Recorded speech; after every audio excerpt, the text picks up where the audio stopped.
Hola amigos y amigas, ¿cómo han estado? Pues en esta oportunidad seguiremos analizando nuestro libro de System Analysis Design orientado a la programación UML o a los diseños UML de la unidad de aprendizaje, análisis y diseños de sistemas orientados a objetos.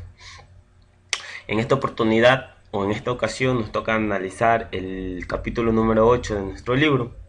Pues como saben, nuestro libro está en inglés, pues tiene alrededor de 23 páginas, pues hemos tratado de traducirlo y realizarlo de la mejor manera comprensible para todos ustedes. Pues hemos trabajado con nuestra herramienta Case Vue. Esta herramienta nos sirve para realizar mapas conceptuales, como ya lo hemos venido realizando, pues este pequeño mapa para poder entender de mejor manera nuestro capítulo número 8. Nuestro capítulo número 8 tiene como tema diseños de clases y métodos, pues también tenemos varios subtemas como las características base de la orientación a objetos, actividades de diseño de objetos, restricciones y contratos, especificaciones del método, la verificación y validación de las clases y métodos.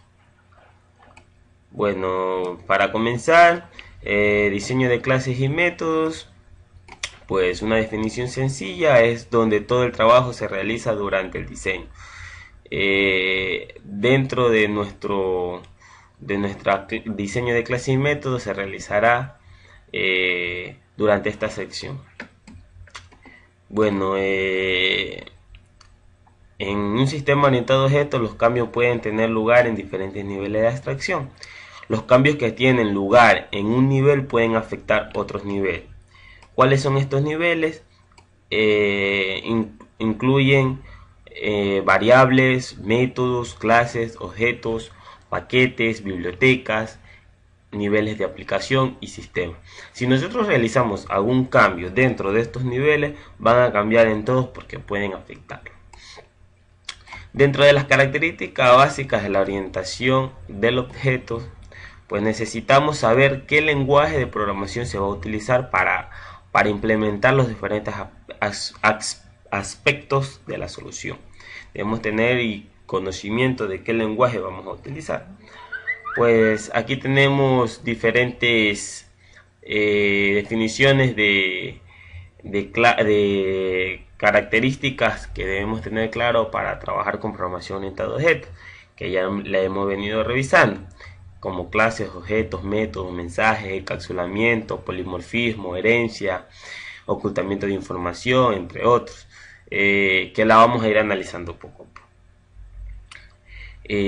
Pues bueno, en la primera característica de clases, objetos, métodos y mensajes tenemos que los objetos son instancias de clases, pues las clases son plantillas que son utilizadas para definir todos los datos y procesos que contiene cada objeto.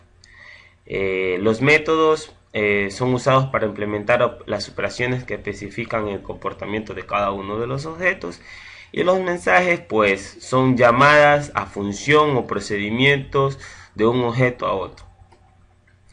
Tenemos el encapsulamiento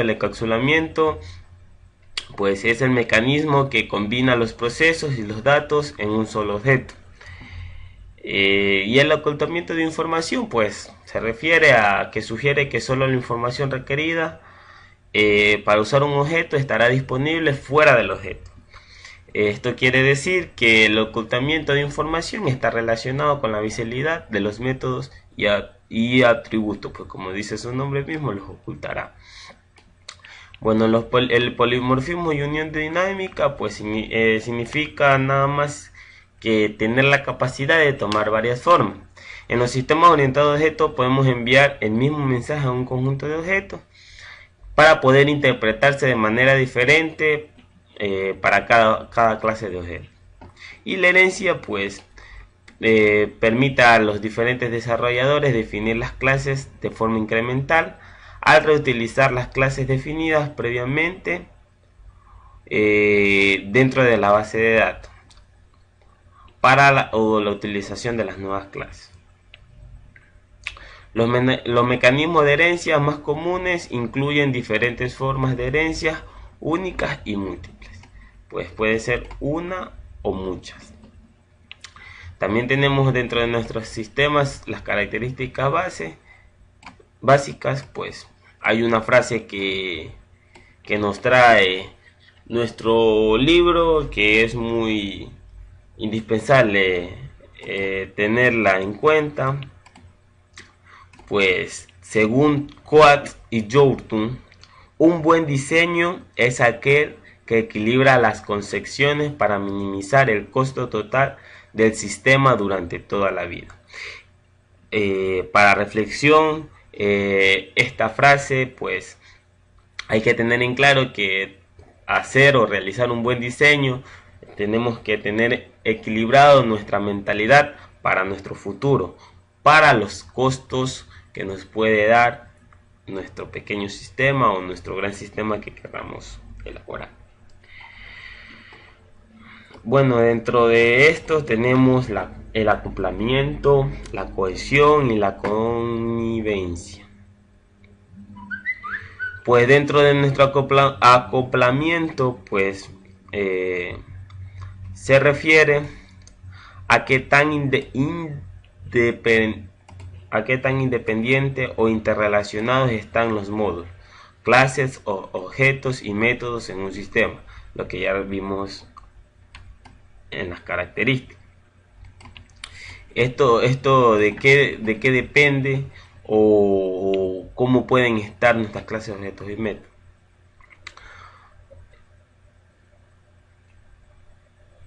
Para eso tenemos un acoplamiento de interacción, donde ocupa el acoplamiento entre métodos y objetos a través del envío de mensajes. Tenemos una cohesión de jerarquía o de herencia que trata estrechamente las clases dependiendo de qué jerarquía o herencia vayamos a realizar. En la cohesión se refiere a cómo un único módulo, clase, objeto o método se encuentra dentro de nuestro sistema.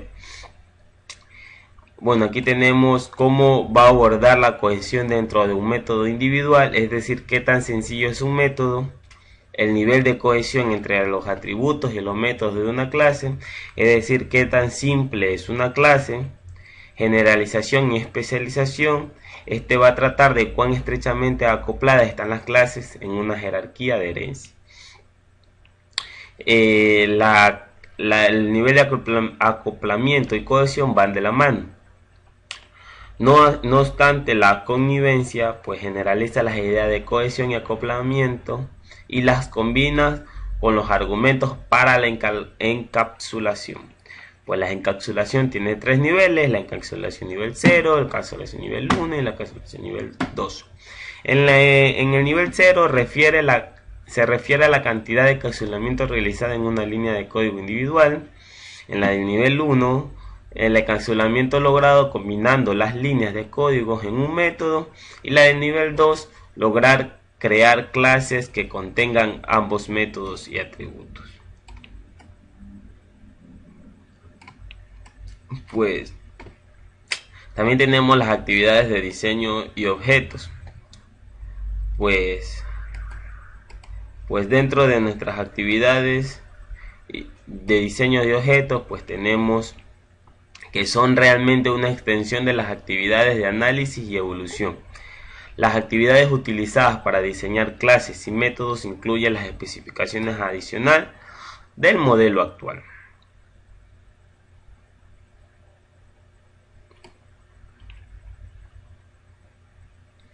Pues tenemos agregar especificaciones, actividades de diseño de objetos, asignación de clases, implementación de clases. Pues como sus características principales tenemos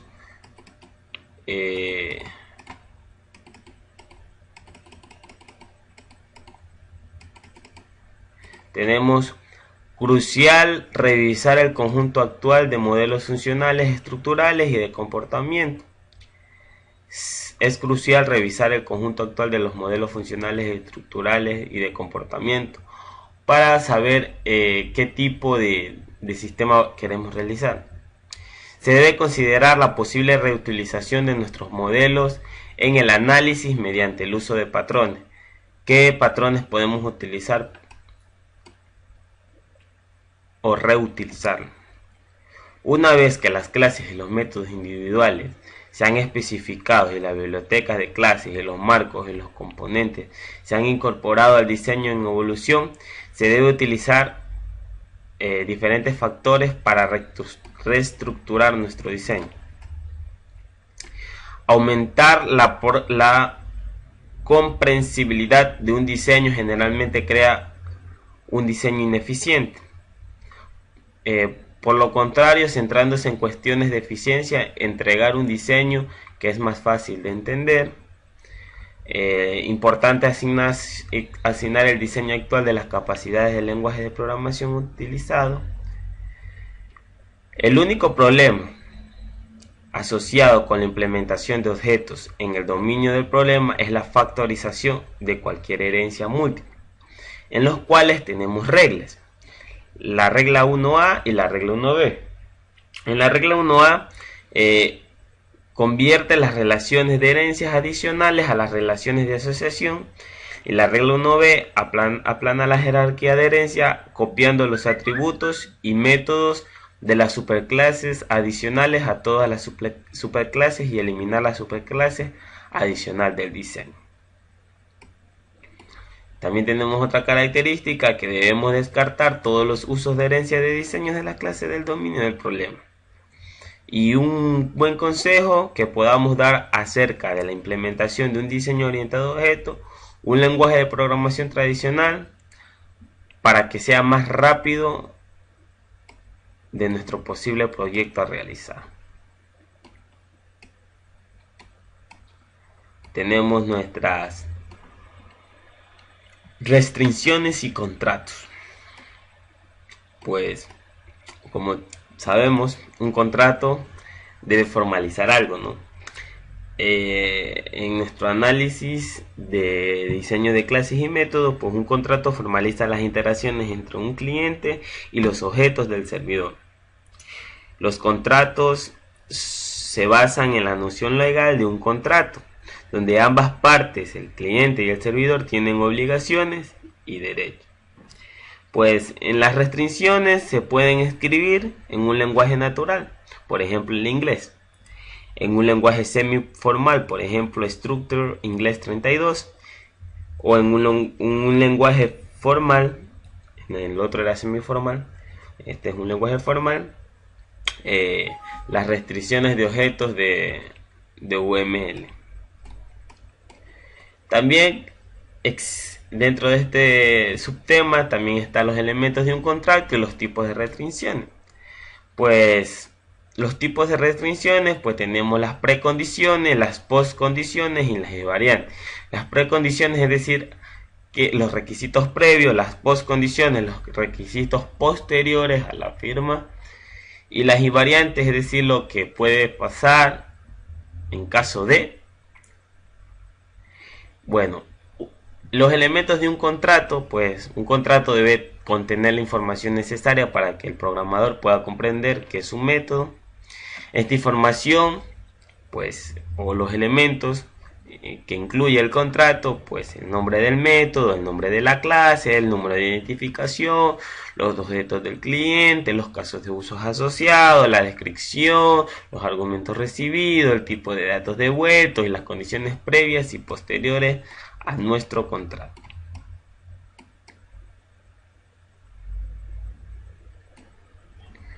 Pues tenemos también nuestra especificación del método. Pues los métodos de la tarjeta CRC, el diagrama de clase y los contratos se describen utilizando las especificaciones del método. Las especificaciones de los métodos son documentos escritos que incluyen instrucciones explicativas sobre cómo escribir el código para implementar el método. Como ya revisamos nuestra tarjeta CRC, nuestros diagramas de clase y ahora los contratos, se deben de escribir utilizando cada especificación del método específico.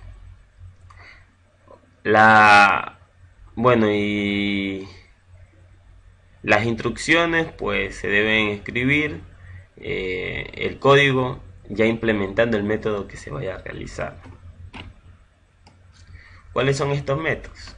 Información general, eventos, pasos de mensaje y especificaciones de algoritmo. En información general, pues esta información se usa para ayudar a administrar el esfuerzo de programación, que reduce mucho en el sentido de la programación y la hace un poco más fácil, no se tiende a ser muy tediosa. En los eventos, algo que sucede tiene lugar, pues los programadores usaban lenguaje de programación procedural, disculpe, donde contenían instrucciones que se implementaban en un orden predefinido. Pues estos lenguajes de programación procedural, pues las instrucciones que las contenían pues implementaban de una manera ordenada, pero que no tenía una secuencia lógica. Los pasos de mensaje, bueno, los programadores necesitaban comprender cuáles argumentos se deben pasar y se devuelven mediante los distintos métodos. Y especificaciones del algoritmo pues se pueden escribir en inglés estructurado en algún tipo de lenguaje formal, como ya los revisamos, cuáles fueron, que sean específicos para el usuario, ¿no? Podemos usar un lenguaje formal como el lenguaje de restricción del objeto de UML. Pues el último paso, que es uno de los más importantes, verificar y validar que el diseño de clases y métodos estén bien. Pues tenemos dos pasos. Pues en primer lugar se recomienda que se realice un recorrido de toda la representación del dominio del problema evolucionado. Y en segundo lugar, las restricciones de contratos y especificaciones de métodos deben ser probados para darle el uso adecuado y no tener ninguna clase de problema o dificultad.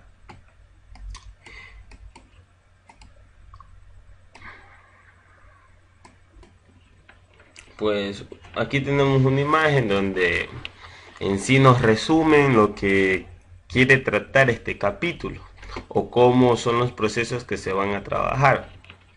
Pues esto lo encontramos en la página 281 del libro. Pues tenemos nuestros sistemas. Este sistema va a estar contenido de paquetes y de librería que están cada uno de estos niveles están interconectados. Pues va a tener una clase y objetos, va a tener variables y va a tener métodos. Desde la variable y los métodos forman las clases y los objetos. Las clases y los objetos forman los paquetes, y también en las clases y los objetos necesitan es lo que necesitan las librerías de distinta manera, porque si vemos aquí las flechas son unidireccionales. Y entre los paquetes y librerías se necesitan, pues son interconectadas. Y bueno, y el sistema necesita paquetes y necesita librerías. En este cuadrito podemos resumir lo que necesita nuestro sistema para realizar nuestro diseño.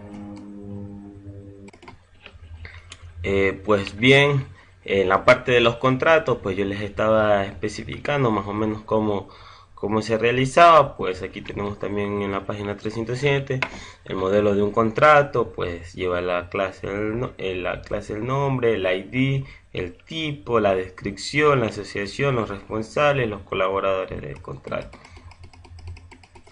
También los atributos, las relaciones que vaya a tener, pues dentro de una tarjeta CRC.